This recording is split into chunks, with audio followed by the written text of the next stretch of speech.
You couldn't even afford a bus fare."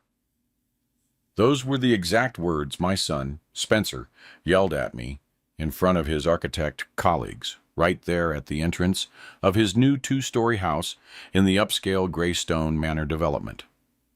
I had just arrived from work, my clothes stained with mortar and my old boots begging for mercy, asking him to lend me $5 for the bus ride home. He, in his designer suit and shiny black BMW, looked at me with disgust and spat out that phrase like a knife blade. His friends laughed. I pretended not to care. I smiled at them all and walked away into the pouring rain. What my son didn't know was that those same calloused hands he despised had built half of Oakwood Springs, North Carolina, over the course of 40 years, and that same night, while he celebrated with his friends, I was signing the papers to buy his precious home. Before I tell you how I managed to teach him the biggest lesson of his life, know that what happened that evening changed our family forever. My name is Charles Chuck Dixon, and this is the story of how a seemingly useless old man showed his successful son who the truly worthless one was. It was 11:30 at night when I arrived at the office of attorney James Jim Holloway, carrying an old leather briefcase that had belonged to my father.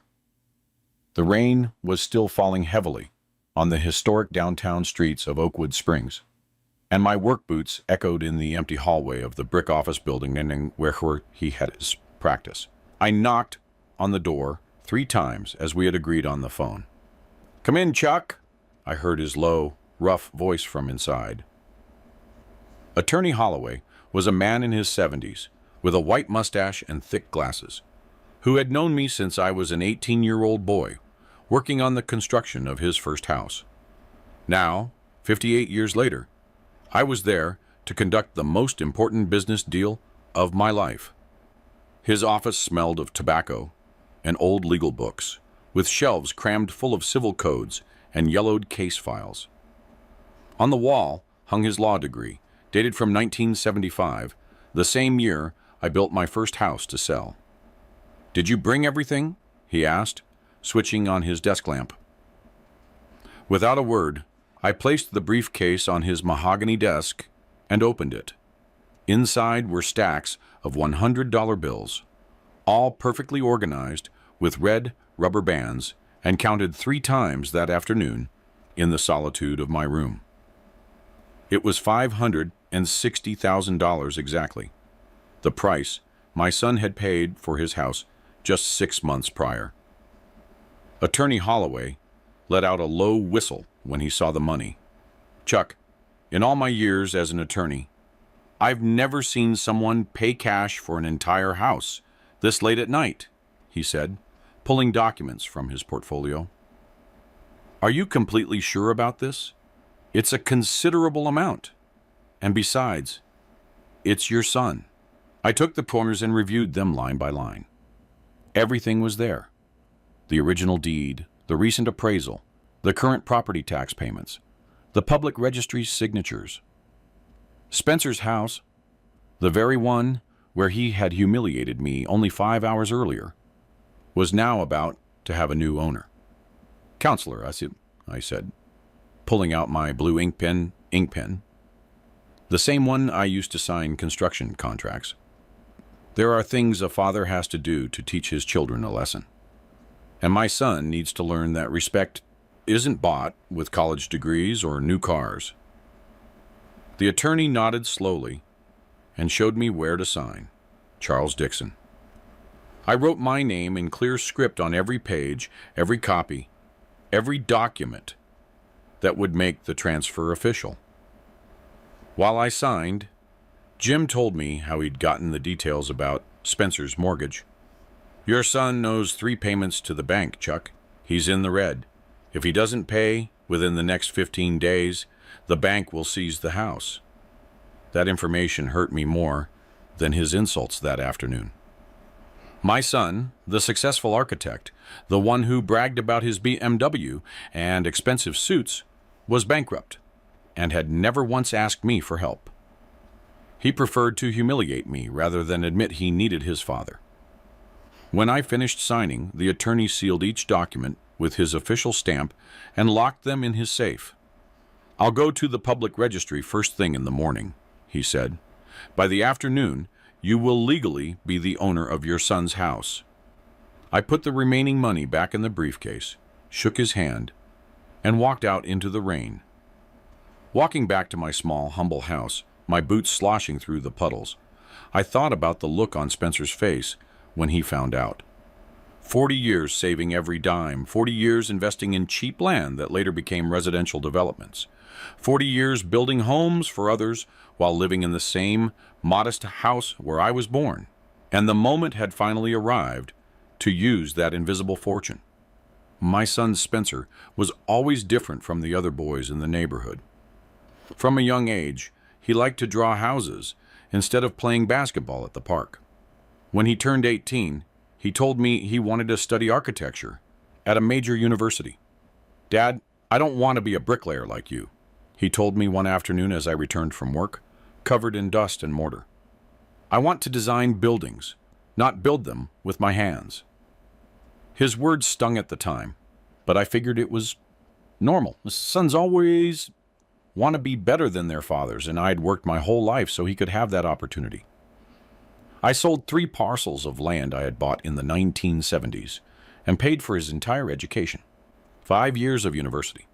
5 years during which I ate rice and beans to save every dollar he needed for books, materials, and projects. When he graduated, I watched him at the ceremony, in his cap and gown, and my chest swelled with pride. My son, the architect. It was all worth it, I thought. But something changed in Spencer after college. He got a job at a prestigious firm in Atlanta, started earning good money, and moved into a new residential area. He bought expensive clothes, a brand new BMW, and began to speak differently, as if he had forgotten where he came from. When he came to visit on Sundays, he always arrived in a hurry, constantly checking his phone, always with some excuse to leave early. "I have an important meeting, Dad," he would say, without even sitting down to eat our Sunday dinner. Clients don't wait.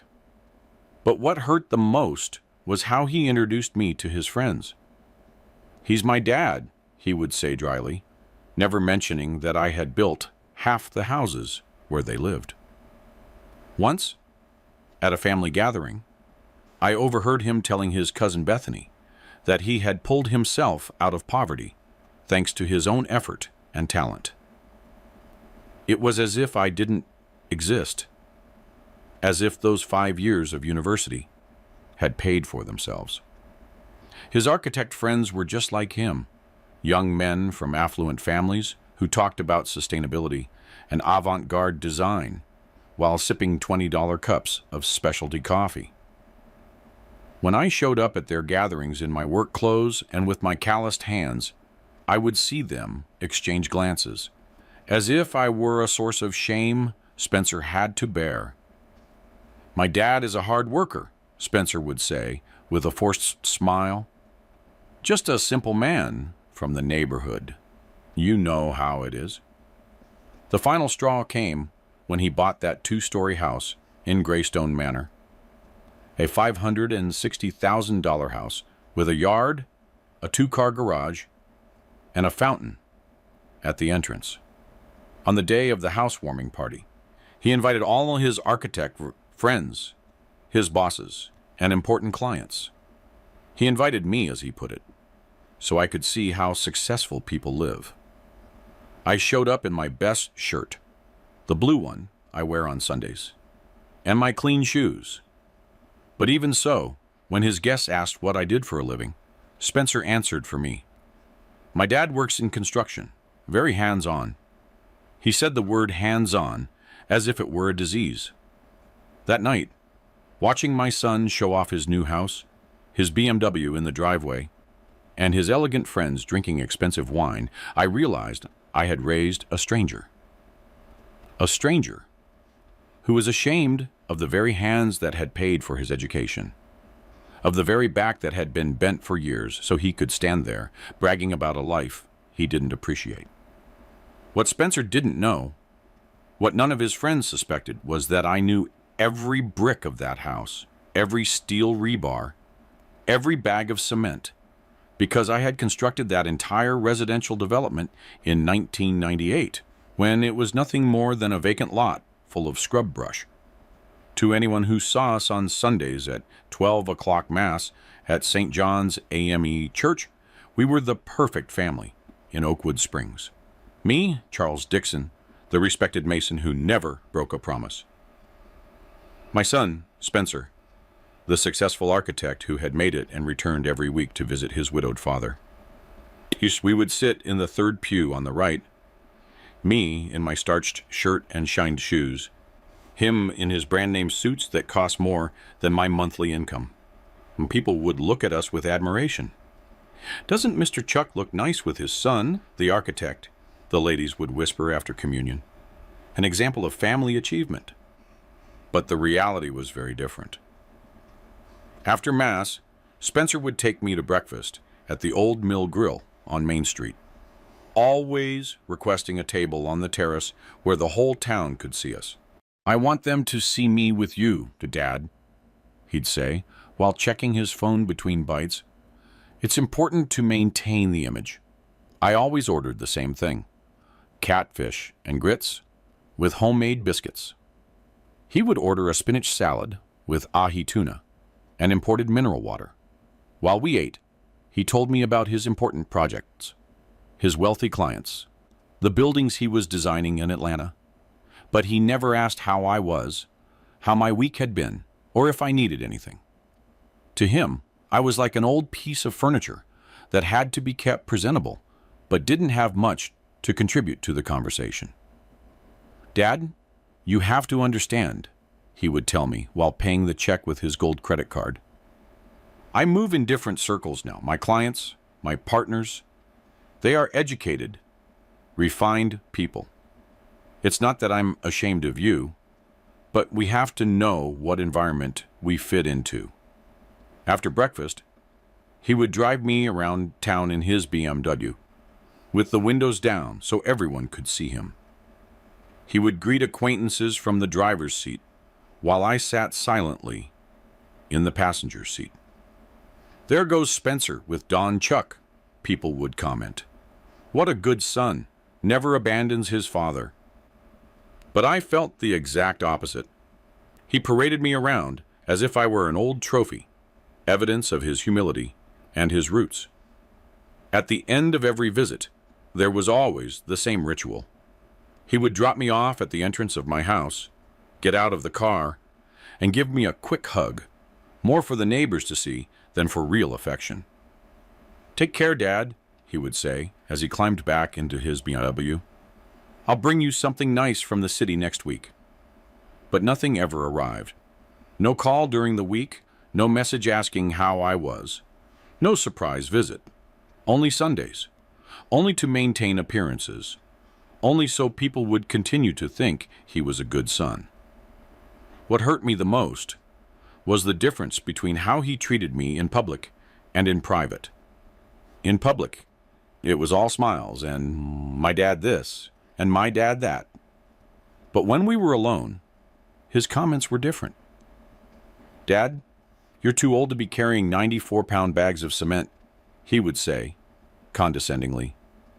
"You should think about retiring. I could help you with some money every month." Or when he saw my work clothes, "Dad, I'm going to buy you some better shirts. You can't always be walking around like a laborer." He pronounced the word laborer as if it were a curse. Throughout those years, I kept my double life perfectly hidden. In my two-room home, I lived as the humble Mason everyone knew. I ate off melamine plates, watched television on a 20-year-old set. I slept in the same iron bed where I had slept with my wife. But in a safe, hidden behind a family portrait, I kept deeds to 18 properties, bank certificates of deposit, and documents worth over $5 million. Every Sunday, after Spencer drove away in his BMW, I would sit on my wooden porch, watching the dust settle on the street. I thought about all the buildings I had raised, all the families living in houses built by my hands, all the money I had quietly earned and saved. And I wondered if my son would ever realize that the old mason who embarrassed him was, in reality, far richer than he was. But that day arrived sooner than I thought, and in the most painful way possible. The first disrespect I clearly remember was at his cousin Bethany's wedding 3 years ago. I had arrived early at St. Joseph's Church, dressed in my only suit, the black one I bought for my wife's funeral. Spencer arrived 15 minutes late with a blonde woman he introduced as his architect colleague from the firm. When he saw me waiting for him at the entrance, he approached and whispered in my ear, "Dad, please don't mention you work in construction. Tell people you're, I don't know, retired or something." His words hit me like a bucket of cold water, but I nodded because I didn't want to ruin my niece's wedding. Throughout the entire ceremony and reception, every time someone asked me what I did, I replied, "I'm retired," while Spencer smiled in relief from his table. But the most humiliating moment was when the bride's father, my friend Earl Miller, proposed a toast and mentioned Don Chuck Dixon, who built the house where the newlyweds grew up. Spencer turned beet red with embarrassment and later lashed out at me. "Why didn't you tell me you worked on the Miller family's house? You made me look bad in front of my colleague." From that day on, the insults became more frequent. When he invited me to his work events, he would introduce me simply as my dad, without mentioning my name or my occupation. If anyone insisted on asking, he would vaguely reply, "He works for himself, does odd jobs here and there." Once, at a dinner with his bosses, one of them asked me directly what kind of business I owned. Spencer jumped in and said, "My dad is very modest. He doesn't like to talk about work." I kept quiet, but my stomach was churning inside. The limit was reached when they inaugurated a major commercial center that I had built 5 years earlier. Spencer invited me because he knew I would be happy to see the ribbon cutting. We arrived in his BMW, him in a designer suit, and me in my good Sunday shirt. As we toured the facility with a group of architects and developers, one of them commented, "This structure is incredibly well made. The general contractor really knew what they were doing." I was about to say I had built it when Spencer grabbed my arm and said, "Yes, it's impressive what good engineers can achieve." He squeezed my arm hard, as if telling me to keep quiet. That night, when he drove me back home, I asked him why I couldn't talk about my work. "Dad," he said in a tired tone, "you just don't understand how my professional world works. If I say my dad is a bricklayer, people will look at me differently. They'll think I came from nothing, that I have no class." I told him there was nothing wrong with starting from nothing, that honest work was no cause for shame. But he just shook his head. "You don't get it, Dad. You don't know how hard it is to maintain a certain social position. Business is done between equals, and I need them to see me as an equal." From that moment on, Spencer started visiting me less. From coming every Sunday, he went to every other week, then once a month. His calls became more spaced out and shorter. When I did see him, he always seemed rushed, always anxious to leave. "I have too many projects, Dad," he would explain while checking his expensive watch. "When I'm freer, I'll come spend more time with you." But that time never arrived. The few Sundays he did come, he spent on his phone, closing deals or discussing blueprints with some client. I became a spectator of his life, someone who had to be tolerated out of family obligation, but who contributed nothing valuable. The breaking point arrived 6 months ago when he bought the house in Greystone Manor. During the housewarming party, he kept me practically hidden in the kitchen, serving snacks and washing dishes, as if I were part of the service staff. When his friends asked who I was, he replied, "That's my dad. He's helping me with logistics." Helping with logistics, as if I were a temporary employee. I left early that night, heartbroken, but with a clear decision made in my mind. I had tolerated enough humiliation. It was time for my son to learn who his father truly was, and more importantly, who he was not. What my son never knew, what no one in Oakwood Springs knew, was that I had begun building my silent empire in the 1960s, when he was still a child playing with toy cars in the yard of our house. It all started with a lesson my employer, Mr. Earl Miller, taught me when I was barely 20 years old and working as an assistant in his construction company. "Look, Chuck," he told me one afternoon as we surveyed a vacant lot on the outskirts of town, "construction puts food on the table, but real estate makes you rich. Every dollar you earn, save half. Every cheap piece of land you see, buy it. In 20 years, you'll thank me for this advice." And so I did for 40 years. Every dollar I earned was split into 3 parts.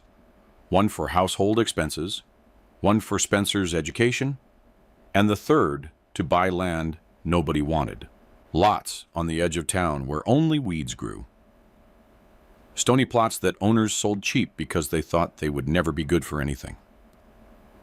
I bought them, with wrinkled bills I kept in a coffee can hidden under my bed. My first investment was in 1965, a half-acre plot for $2,000 that an old rancher wanted to sell to buy medicine. That land is now the Oakwood Mall and is worth over $1 million. But I continued to live the same way, with the same humility, wearing the same work clothes, eating the same rice and beans.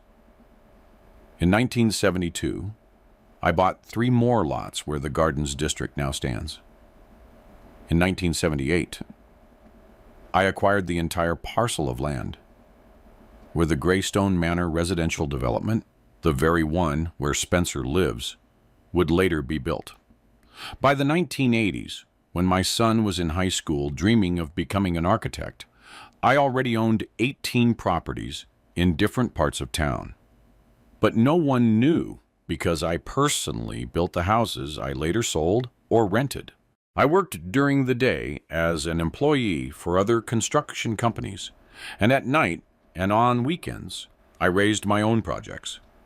My wife, rest her soul, thought the extra jobs were to pay for Spencer's studies, and in part that was true.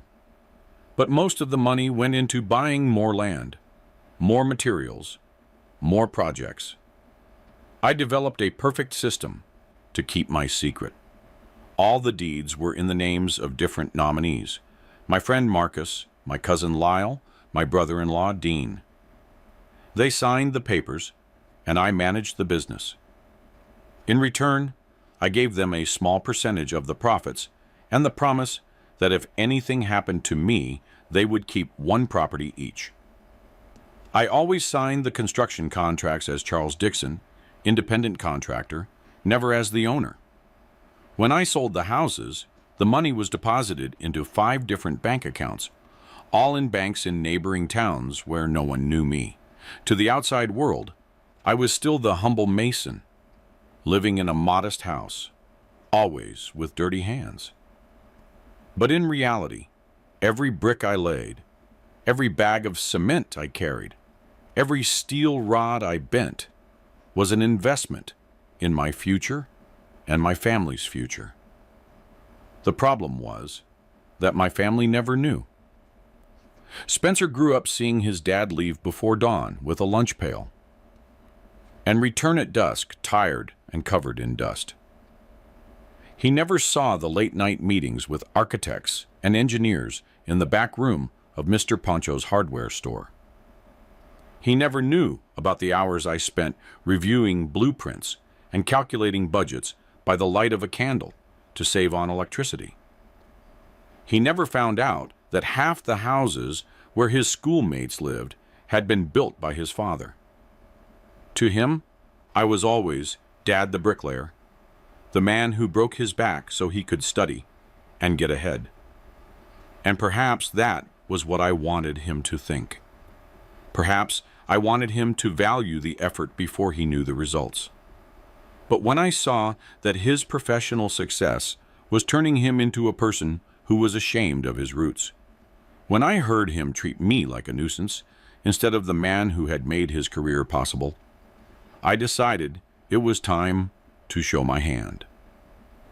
The humiliation on that rainy afternoon, when he yelled in front of his friends that I couldn't even afford a bus fare, was the drop that overflowed the glass of 40 years of patience and silent work.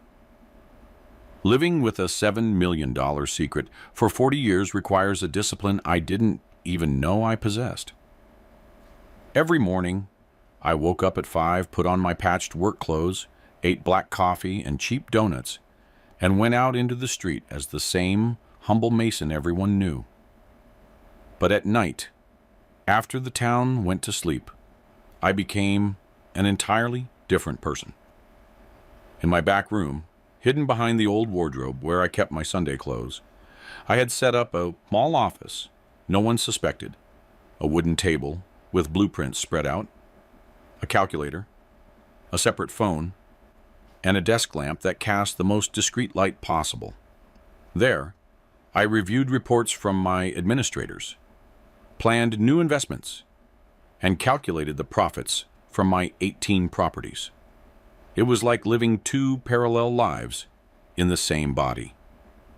During the day, I carried 94-pound cement bags on my back, sweated under the sun building houses for other bosses, ate bean tacos wrapped in newspaper, and drank shared water with 5 other laborers. But at night, I reviewed bank statements showing balances of hundreds of thousands of dollars. I signed rental contracts for houses that generated more money in a month than I earned officially in a year. And I planned land purchases that would cost more than a lifetime of labor.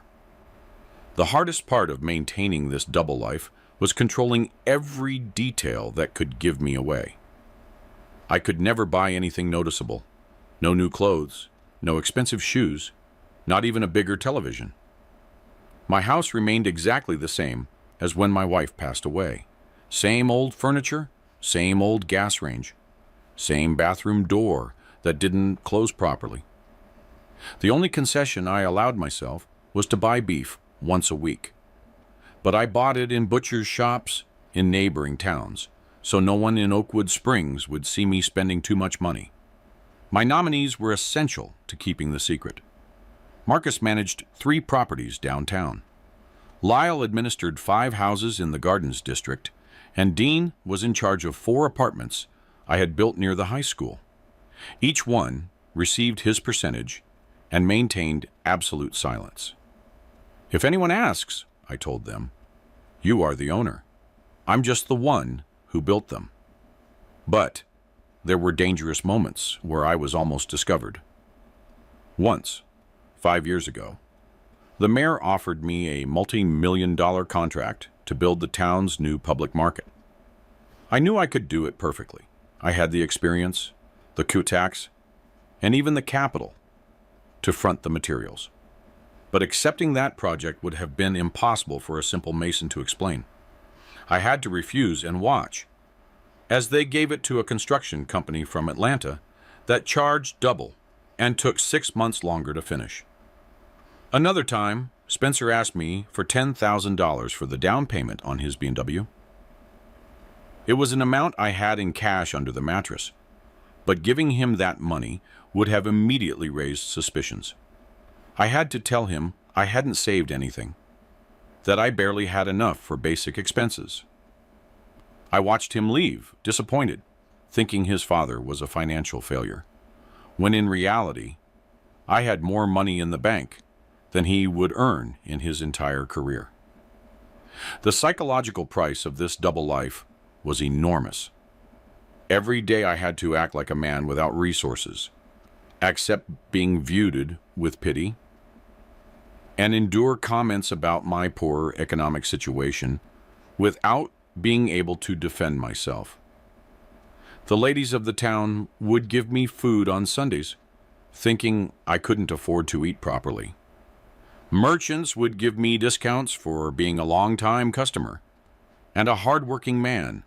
The doctor treated me for free because he thought I didn't have health insurance.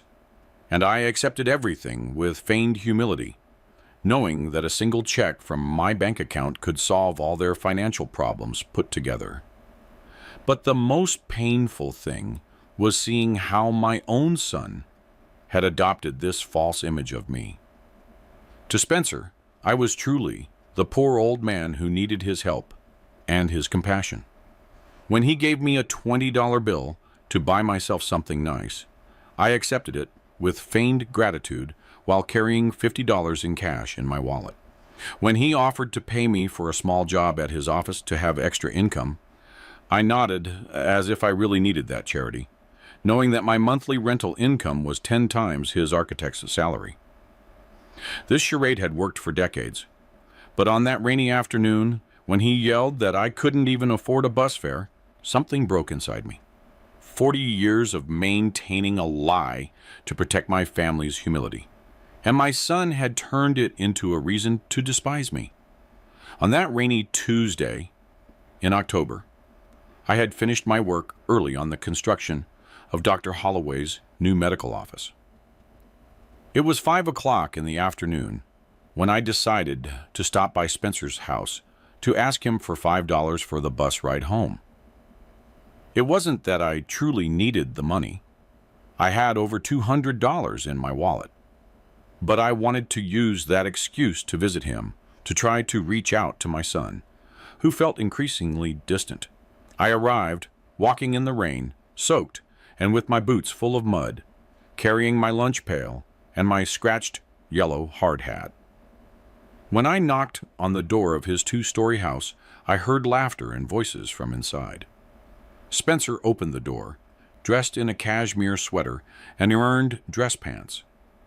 Behind him, I could see 4 of his architect colleagues sitting in the living room, drinking whiskey and reviewing blueprints on the glass coffee table.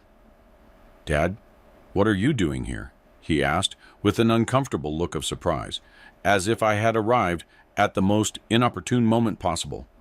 "Sorry to show up like this, son," I said, taking off my dripping hat. "But I finished late and didn't have time to stop by the house to change. Could you lend me $5 for the bus? I'll pay you back on Sunday, like always." Spencer turned toward his friends, who had interrupted their conversation to observe the scene. One of them, a blond young man with designer glasses, stood up from the sofa with his glass of whiskey in hand. "Aren't you going to introduce us to your visitor, Spencer?" he asked, with a mocking smile. My son became visibly nervous. Yeah, of course. He's my dad." The words came out as if he were apologizing. The blond architect examined me from head to toe, seeing my muddy boots, my soaked clothes, my hard hat tucked under my arm. "Pleasure to meet you, Mr. Dixon," he said, extending his hand, but not truly approaching. "You work in construction, I presume?" "Yes, young man," I replied, trying to smile. "Been doing it for over 40 years. "How interesting," the blonde said, returning to his seat. "I suppose it's been difficult raising a family with that type of work." Spencer turned red, with shame. I could see in his eyes that he wanted me to disappear as quickly as possible. "Dad, do you seriously need the $5 right now? We're in the middle of a major meeting." "Oh, let him in, Spencer," shouted another friend from the living room. He already interrupted. "Let him tell us what life in the neighborhood is like." Spencer looked at me with a mixture of desperation and anger. "No, Dad, maybe."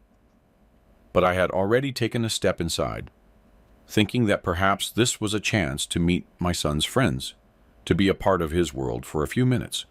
Grave mistake. "Dad, It's really not a good time, Spencer insisted. But one of the architects, a dark-haired man with a perfectly groomed beard, stood up out of curiosity. You know what, Mr. Dixon? I'm genuinely curious. How much does someone like you earn a day? We're calculating labor costs for a project. My son tensed up completely. I don't think that's appropriate. No. It's all right, I interrupted. I earn between $150 to $200 daily, depending on the job. The four architects exchanged glances that I didn't interpret at the time, but which I now understand perfectly. It was pity mixed with superiority. $200, the blonde repeated. That's what we spend on one lunch. They all laughed, except for Spencer, who looked like he wanted the earth to swallow him whole. Well, Dad, he said, taking me by the arm, I'll give you the $5, but you have to leave now. We have important work to discuss. He pulled out his wallet and handed me a $20 bill. Keep the change, he said, as if he were giving me a tip. But next time, give me a heads up before you come over. Yeah, I can't always drop everything for you. It was at that moment that the architect with the beard said the phrase that changed everything. Hey, Spencer, your dad doesn't have a cell phone? In the 21st century, how is it possible that someone can't even afford to communicate? And that's when my son, my own son, the person I had worked 40 years in silence for, looked at me with contempt and yelled in front of all his friends, "You couldn't even afford a bus fare. How are you going to have a phone when you can't even pay for a ride home?" The silence that followed was deafening. The four architects fell quiet, probably shocked by the cruelty of the words. I stood there with the $20 bill in my hand and my heart shattering into pieces. "Spencer," I whispered. "It's the truth, Dad," he continued without lowering his voice. "Look at you, at your age, drenched, and asking for a loan. What are my colleagues going to think?" I smiled. For the first time in 40 years of feigned humility, I smiled genuinely. "You're right, son," I said, putting the bill away. "I couldn't even afford a bus fare." I put on my wet hat, politely said goodbye to his friends, and walked out into the rain. But as I walked toward my house, I was no longer the same man who had knocked on that door 30 minutes earlier. That night, for the first time in decades, I was going to show the world who Charles Dixon really was. I arrived at my house, soaked to the bone, but with a mental clarity I hadn't felt in years.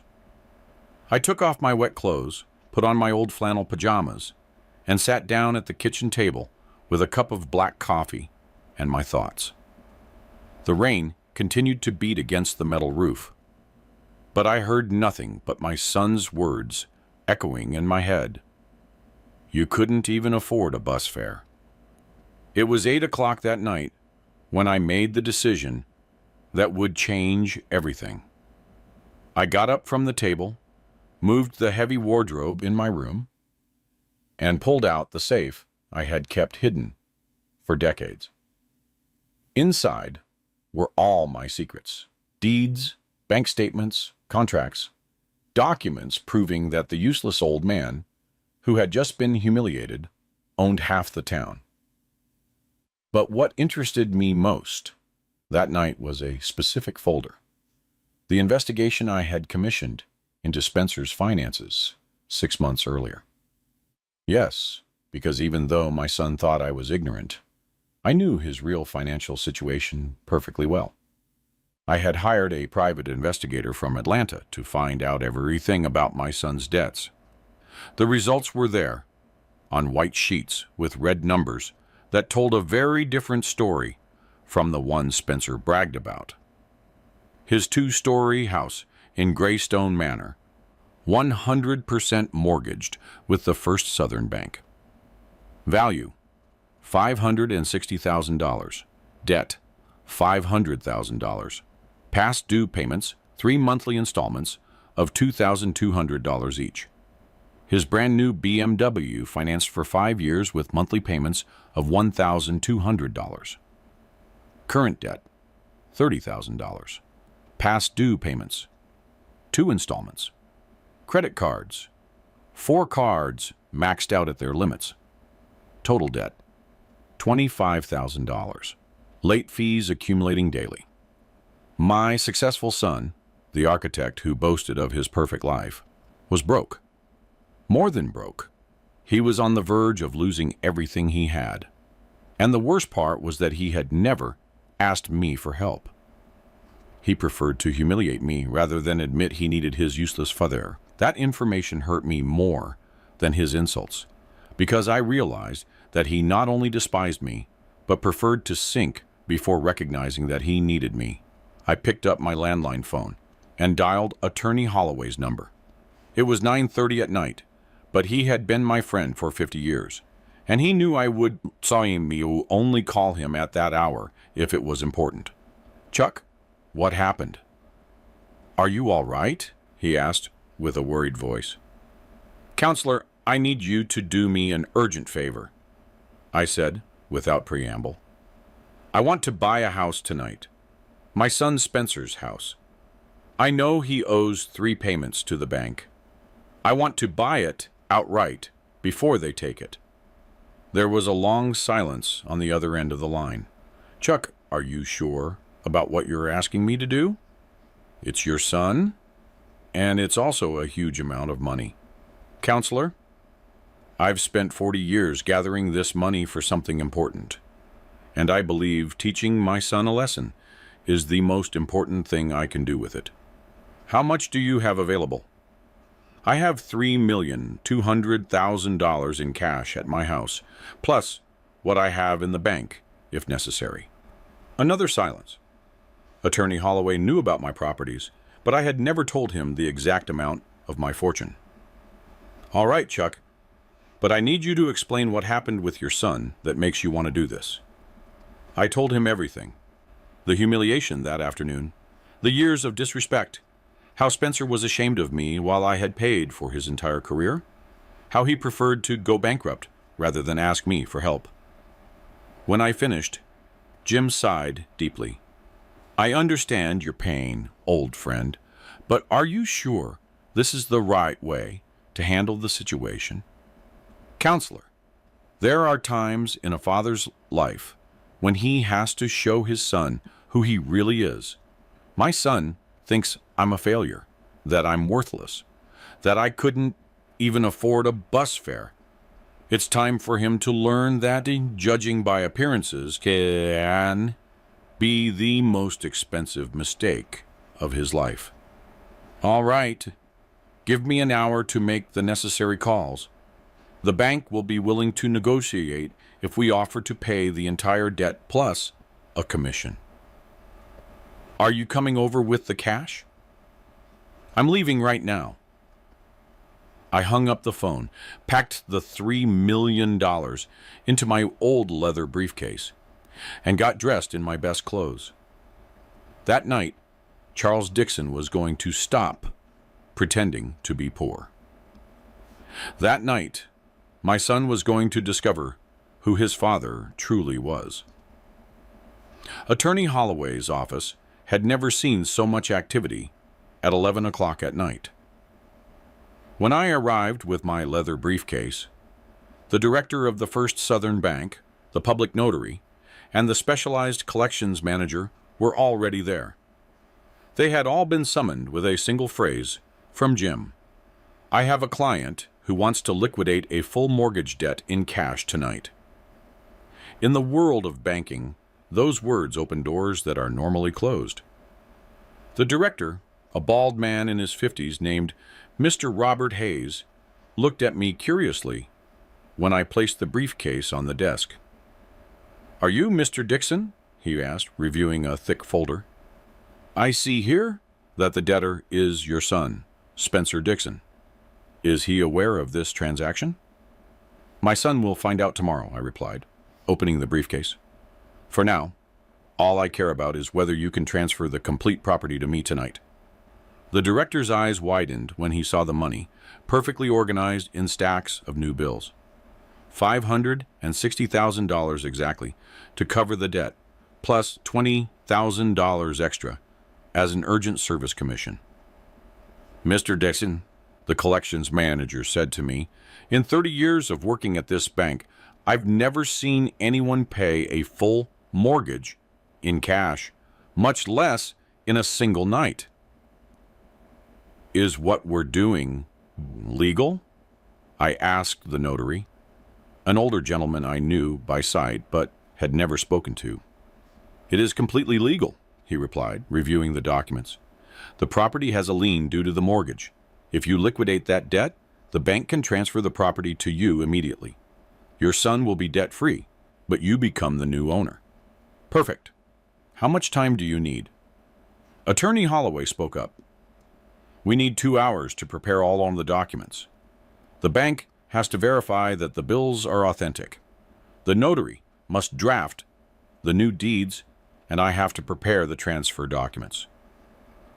While they worked, I sat in the office, thinking about everything that had led to this moment. 40 years of work, 40 years of saving, 40 years building a silent empire.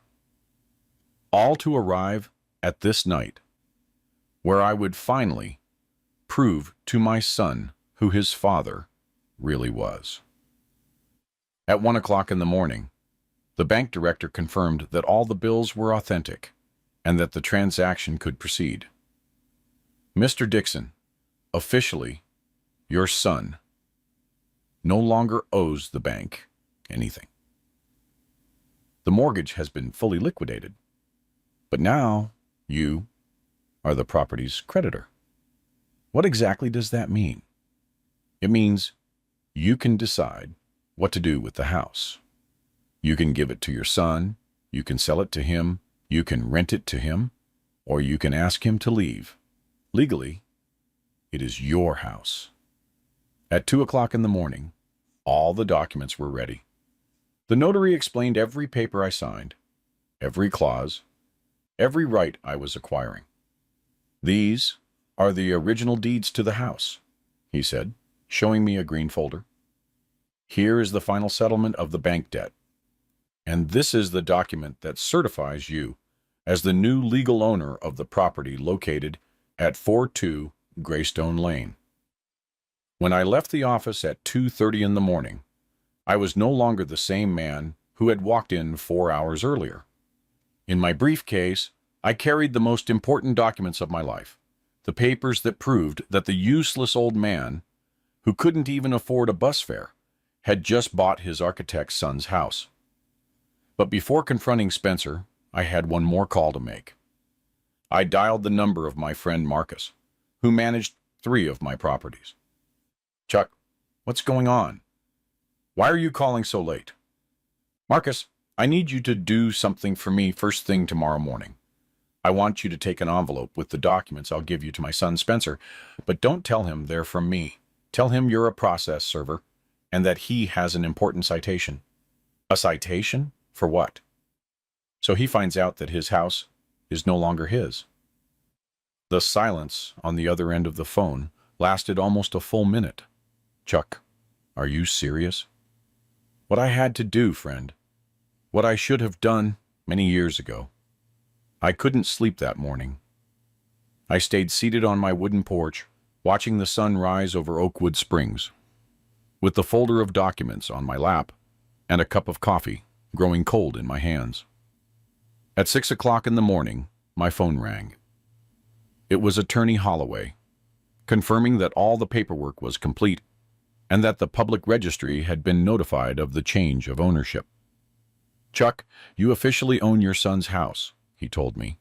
"The documents are in order, and the bank has released the lien. Are you sure you want to proceed with the notification?" "More sure than ever, counselor.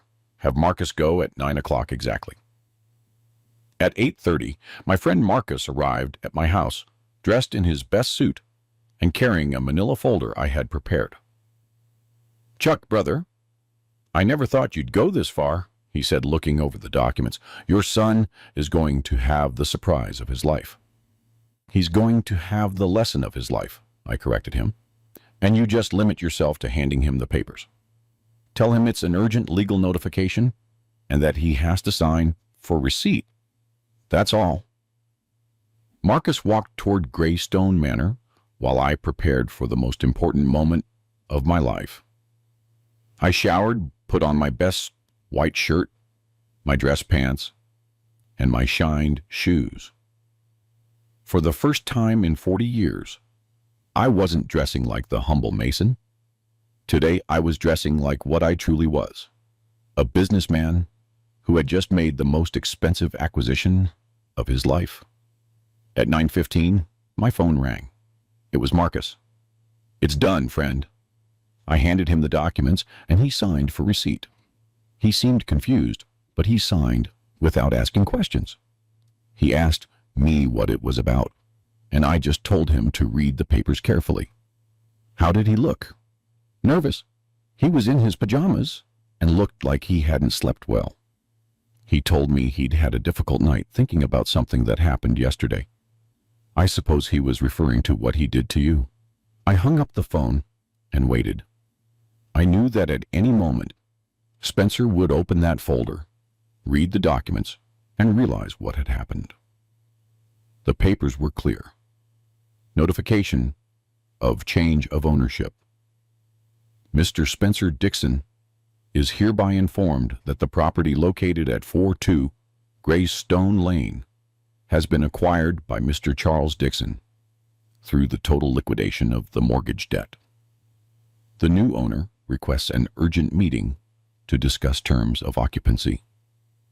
At 9:30, my phone exploded. Dad, what does this mean? Spencer screamed from the other end of the line. His voice sounded desperate, confused, on the verge of panic. Good morning, son, I replied calmly. Did you read the documents? Dad, it says here that you bought my house. That's impossible. You don't have money. It must be a bank error. It's no mistake, Spencer. Last night, I paid your full debt to the First Southern Bank. $560,000 in cash. Your house is mine now. The silence on the other end of the phone lasted almost a minute. I could hear his agitated breathing, his confusion, his total disbelief. But where did you get that much money? You work as a bricklayer. You asked me to borrow $5. You don't even have a cell phone. That's a conversation we need to have in person, son. I'll be waiting for you at your house. Forgive me. At my house? At 10 o'clock this morning. We have a lot to talk about. It can't be true. I'm going to call the bank. This has to be a scam. Call the bank. Call the notary. Call whoever you want. The documents are in order, and the money has been paid. I'll see you there at 10. I hung up the phone, and for the first time in decades, I felt completely free. Free from pretending to be poor, free from accepting humiliation, free from living a lie to protect the pride of others. I grabbed my keys, left my humble house, and walked toward Greystone Manor. I was going to visit my new property, the house I had bought with 40 years of silent work, the same house where 24 hours earlier, my son had yelled that I couldn't even afford a bus fare. The moment of truth had arrived. I arrived at the house on Greystone Manor exactly at 10 o'clock in the morning. My house. It was strange to think of it that way after so many years seeing it as my son's property. The symbol of his success. The proof that he had managed to surpass his father. Now it was mine. Bought with the money he believed I didn't have. I knocked on the door with firm, confident taps. It wasn't the timid way I had knocked the day before, asking for $5. Today I knocked as the owner. Spencer opened the door still in his pajamas, his hair disheveled and the look of someone who hadn't slept. His eyes were red, and his cheeks were sunken. In his right hand he held the documents Marcus had delivered, all wrinkled as if he had read them hundreds of times, searching for some error, some logical explanation. "Dad," he said, his voice cracking, "please tell me this is a joke. Tell me it's a lie." "Good morning, son. Will you invite me into my house?" I asked, without changing my calm tone. "Dad, stop saying that. This is not your house. You couldn't have bought it. You don't have the money."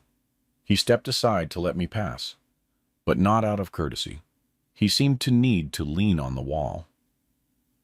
The living room was exactly the same as the day before, with the same elegant furniture, the same glass table, the same empty whiskey glasses from his meeting with the architects. But now, all of it was mine. "Did you call the bank?" I asked, sitting on his Italian leather sofa. Yes, I called," he mumbled, slumping into the armchair. "I spoke with the director. He confirmed that someone paid my debt in full last night, $560,000 in cash. But he wouldn't tell me who it was until I came in person with ID. "It was me, son." "How?" he shouted, jumping to his feet. "Where did you get that kind of money? You earn $200 a day. You don't even have a cell phone.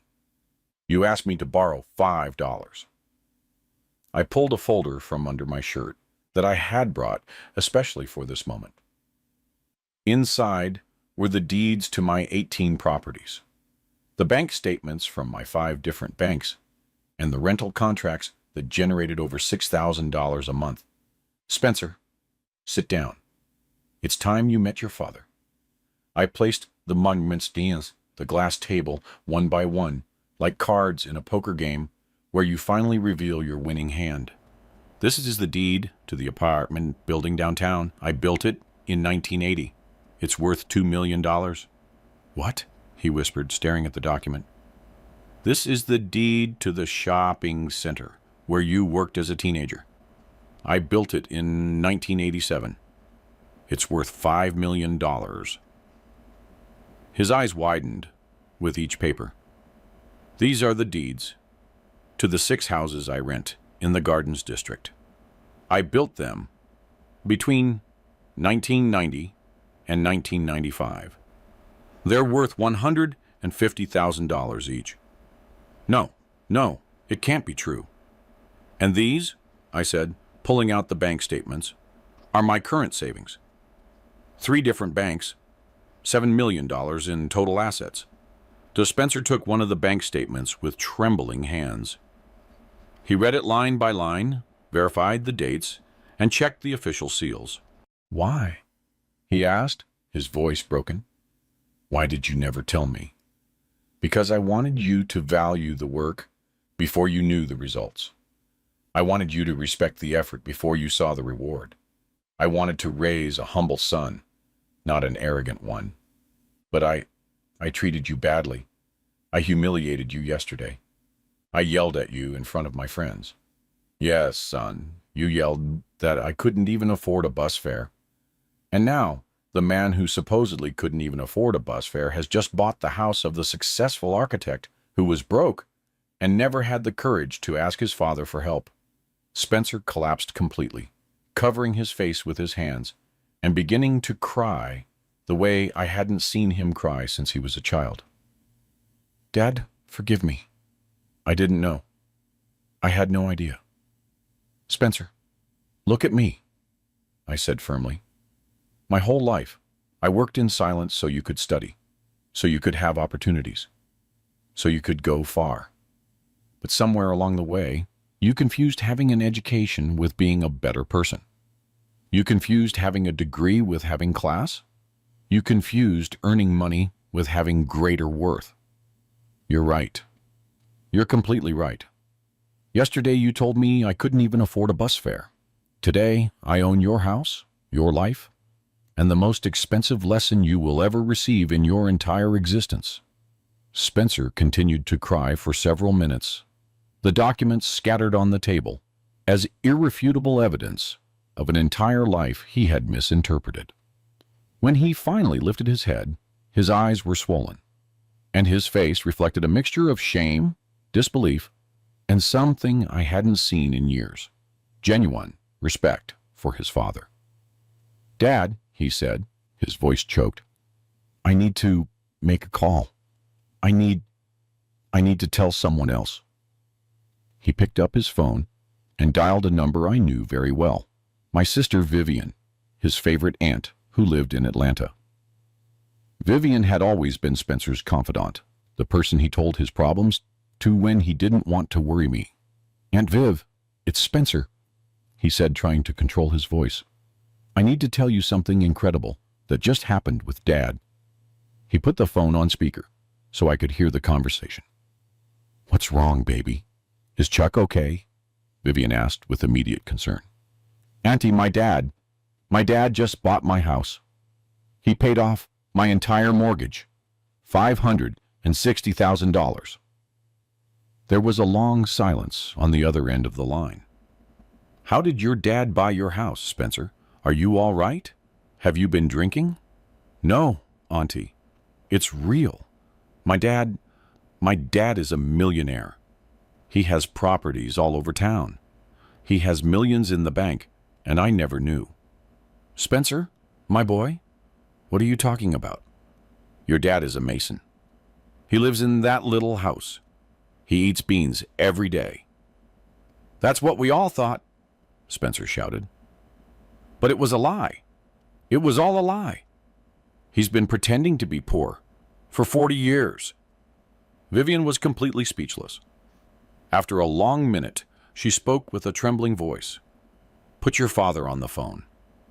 Spencer handed me the phone. "Hello, sister," I said naturally. "Charles Dixon," she replied in a tone I had never heard, a mixture of astonishment and reproach. "Are you going to explain what's going on? Is what Spencer is saying true?" "It's true, Vivian. I bought my son's house last night because he was about to lose it for lack of payment." "But where did you get the money? How is it possible that you have so much cash?" "Sister, I've been building houses and buying properties for 40 years. I never told you because I wanted to keep my life private. Chuck, I've been sending you food on Sundays, thinking you didn't have enough to eat. Well, I've been giving you my husband's used clothes. You've made me feel like a fool for years." Her voice broke at the end. Spencer looked at me with a horrified expression, as if each revelation was worse than the last. "Aunt Vivian also helped you financially?" he asked. "Your aunt, your cousins, the neighbors, half the town," I replied. "Everyone believed I was a poor old man who needed charity, and I allowed it because I thought it was better for them to see me as humble than to know the truth." Vivian continued on the phone. "Chuck, this is too much. Who else knows the truth?" "Only my friend Marcus, my cousin Lyle, my brother-in-law Dean, and attorney Holloway. They helped me manage the properties." "I can't believe it. I'm coming down there immediately. I need to see this with my own eyes." She hung up without saying goodbye. Spencer stared at me as if it were the first time he was truly seeing me in his life. "Dad, how many people have been helping you believing you were poor?" "Spencer, false humility generates more charity than real humility.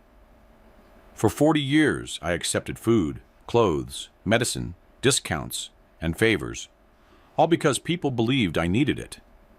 And maybe, deep down, I did need it. Not the money, but knowing that there were people who cared about me. But didn't you feel bad deceiving all those people? I felt worse seeing my own son being ashamed of me. All those people treated me with respect and kindness." Just then, his phone rang. It was his ex-colleague, Sarah, the architect he had brought to Bethany's wedding. "Spencer, I just heard from your cousin that your dad bought your house. Is it true?" She found out, Sarah? I asked. Dad? Who told Sarah? Your cousin Bethany just called Sarah, and Sarah told Miguel. And Miguel is telling everyone at the office. Dad, by this afternoon, the whole town is going to know you're a millionaire. Good, I said, getting up from the sofa. It was time for the truth to come out. By 2 o'clock that afternoon, my phone hadn't stopped ringing. First, it was Mr. Earl Miller, the bride's father, at the wedding, where Spencer had asked me to lie about my job. Chuck, is it true that you built my house 20 years ago and that you own other properties? Then came Mrs. Eleanor, who gave me meals after Sunday Mass. Mr. Dixon, my granddaughter tells me you are very rich. Why did you never tell me when I brought you food? But the call that shocked me the most was from the mayor, Mr. Thompson. Mr. Dixon, I need to speak with you urgently. There are things I don't understand about the real estate development in our town. I told him I would be at his office in an hour. Spencer insisted on accompanying me. Dad, I need to be there when you talk to him. I need to fully understand what you've been doing all these years. We arrived at the city hall, and the mayor received us with a thick folder on his desk. Mr. Dixon, I've been reviewing the construction records for the last 40 years. Your name appears as the contractor on 18 different projects, but never as the owner. However, my assistants have been investigating, and it turns out you are the true owner of most of these developments. I nodded. Can you explain why you kept this a secret for so long? Mayor, when I started building and buying properties in the 1960s, this town was very different. Envy and jealousy destroyed businesses. I decided to work in silence to avoid problems. But Mr. Dixon, do you realize that you practically developed half of Oakwood Springs? The shopping center, the Gardens District, Greystone Manor, the apartment building downtown, the houses in the New Hope subdivision. All of that is yours. Spencer stared at me with his mouth open. All of that is yours, Dad? Yes, son. And I also own the land where they're going to build the new high school and the regional hospital. The mayor leaned back in his chair. Mr. Dixon, according to our calculations, you have generated more jobs and economic development in this town than anyone else in the last 50 years. Why did you live the way you lived? Because I wanted my employees, my tenants, and my neighbors to see me as an equal, not as a rich boss exploiting them. But didn't you realize the impact this had on your family? That is my biggest mistake, Mayor. I thought it was better for my son to respect me for my work than for my money, but I ended up raising a son who respected me for neither. Spencer stood up from his chair. Dad, with the mayor's permission, I need to say something. Go ahead, young man. My father is right. I grew up watching a man who woke up before dawn, who worked under the sun, who came home tired and covered in dust. And instead of admiring that dedication, I was ashamed of it. I thought that being successful meant moving away from all that, when in reality, all my success was owed to exactly that. The mayor nodded. Mr. Dixon, there is one more thing I need to discuss with you. The regional hospital project needs a principal investor. We had considered seeking capital from Atlanta, but if you are interested, Mayor, I will build that entire hospital myself, without partners, without bank loans. It will be my gift to the town that has given me everything. Are you serious? That project cost $2,500,000. Mayor, I have $3 million in the bank and 18 properties worth another $4 million. $2.5 million for a hospital is not a problem. Spencer froze. $7 million? Dad, you have $7 million? Yes, son.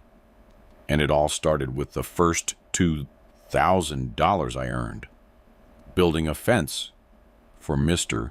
Miller when I was your age. The mayor stood up and extended his hand to me.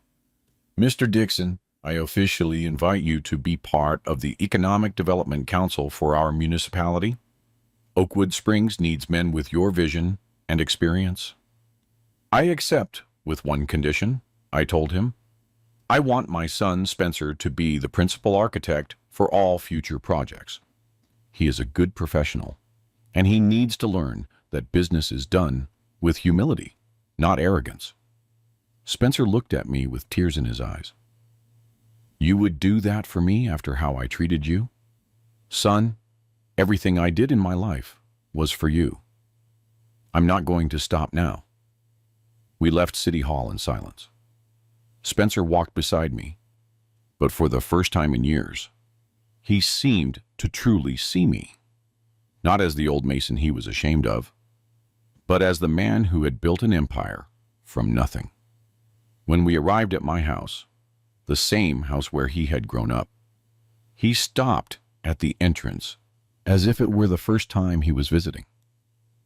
Dad, he said, his voice cracking, can I come in? It's your house, son. It has always been your house. But we both knew that something had changed forever. He was no longer the successful son visiting the poor father. Now, he was the son who had lost everything, visiting the father who had everything. We sat in the kitchen, at the same wooden table where I had decided to buy his house the night before. Spencer looked around, as if he were seeing everything for the first time.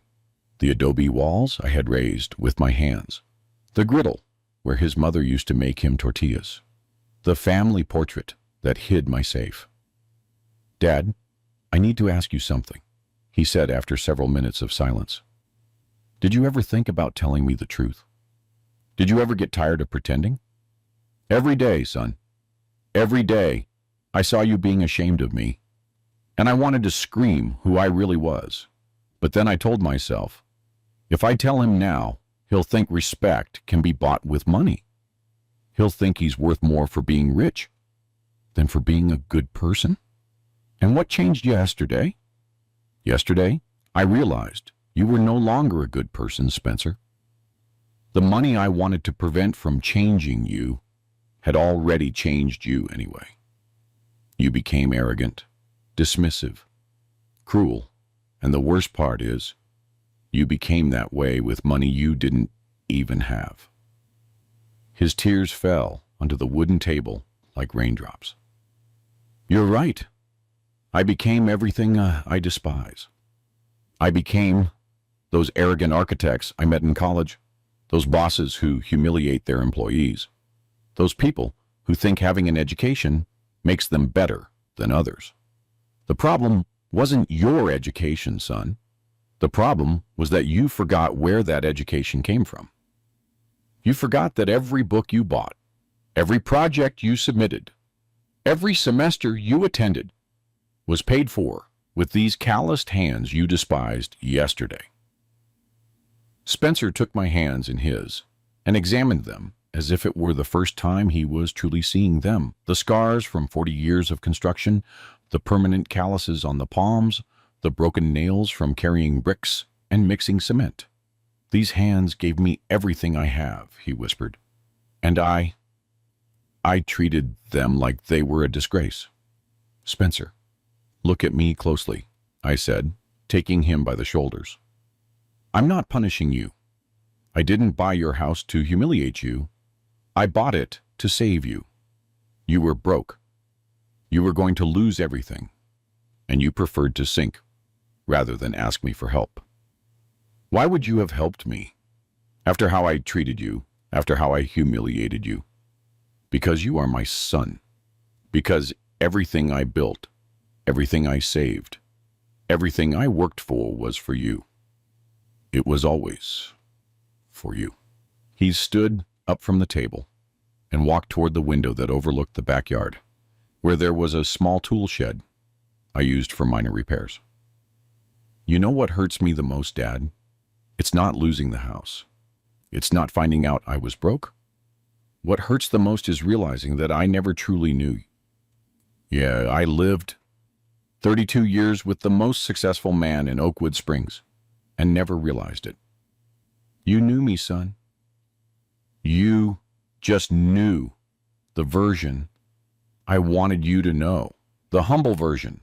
The version that worked for love, not for money.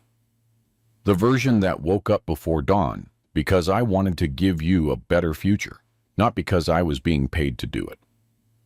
The version that carried bags of cement with a broken back because I was building your education, brick by brick.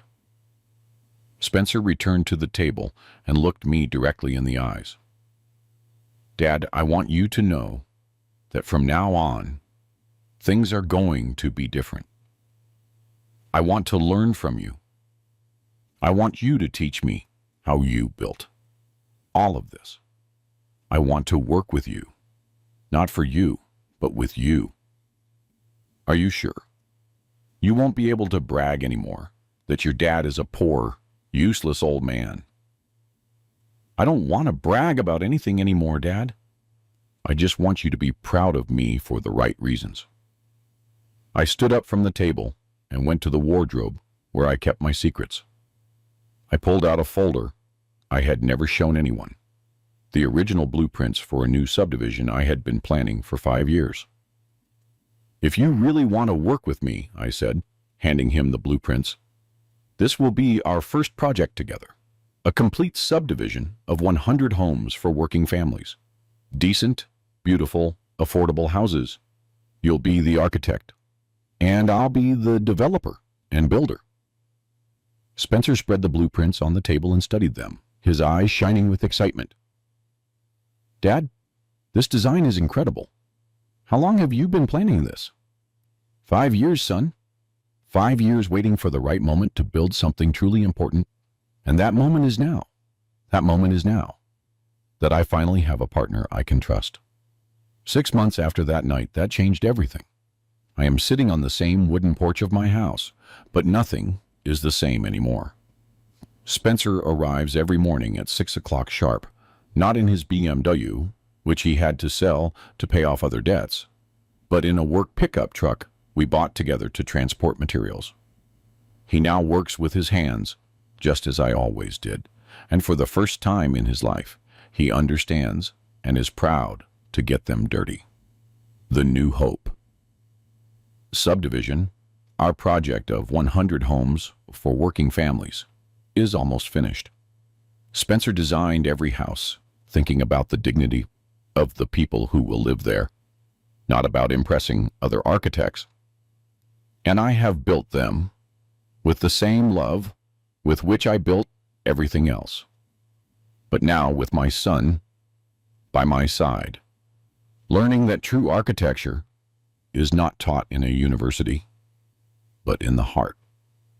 The entire town changed the way they saw me after the truth came out.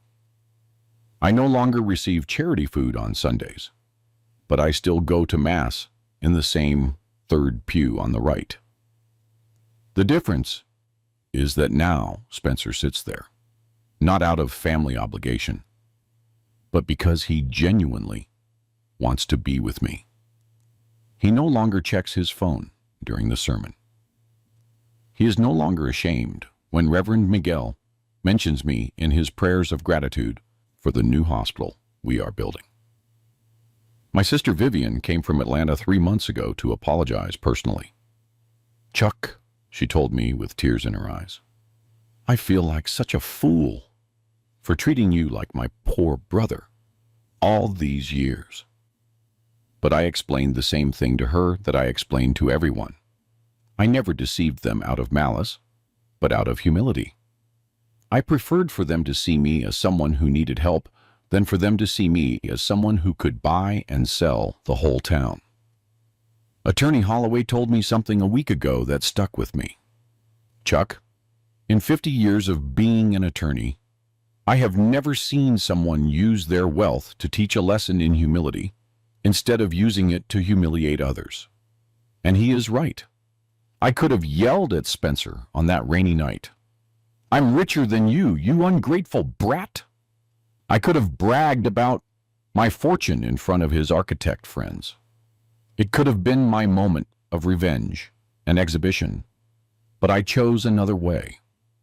I chose to demonstrate with actions, not with shouts, that judging by appearances can be the most expensive mistake of your life.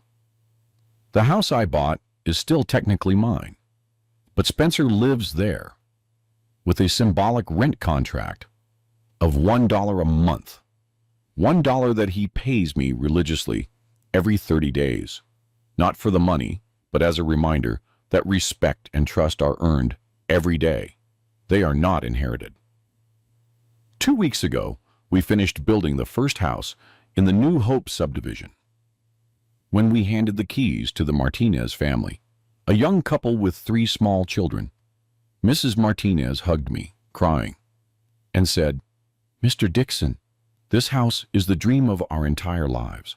Our children will grow up here, knowing that honest work pays off." In that moment, with Spencer standing beside me, carrying his yellow hard hat and his hands full of cement, I understood that everything had been worth it. The 40 years of silent work, the feigned humiliations, the double life, the night I bought my son's house. It all led me to that moment where I finally had what I had always sought. A son who understood that true wealth is not in what you have, but in what you build for others. Last night, as we reviewed the blueprints for the second phase of the project, Spencer told me something that filled my heart. "Dad, I want my kids to grow up seeing their grandfather as the man who built half the town, but also as the man who never felt better than anyone else for having done it." And there is the most important lesson of this story. You can have all the money in the world, but if you don't have humility, you have nothing. You can live in the biggest house, drive the most expensive car, wear the finest clothes, but if you don't respect where you came from and who helped you get there, you are not rich. You are poor in spirit. If this story reminded you that you should never judge by appearances, let me know. We all have something to teach and something to learn. Don't forget to subscribe, because this old man has many more life lessons to share. Stories that can change the way you see the people around you. Sometimes the richest person in the place is the one who seems the least like it. Did you like my story? And which city are you listening from? Let's meet in the comments. If you liked the story, you can support me by sending a super thanks, so I can keep bringing more stories like this. Thank you so much for your sweet support. I'm looking forward to your comments on the story. On the screen, you can see 2 new life stories that I highly recommend. There's so much more on my channel. Don't forget to subscribe. See you in the next life story with love and respect.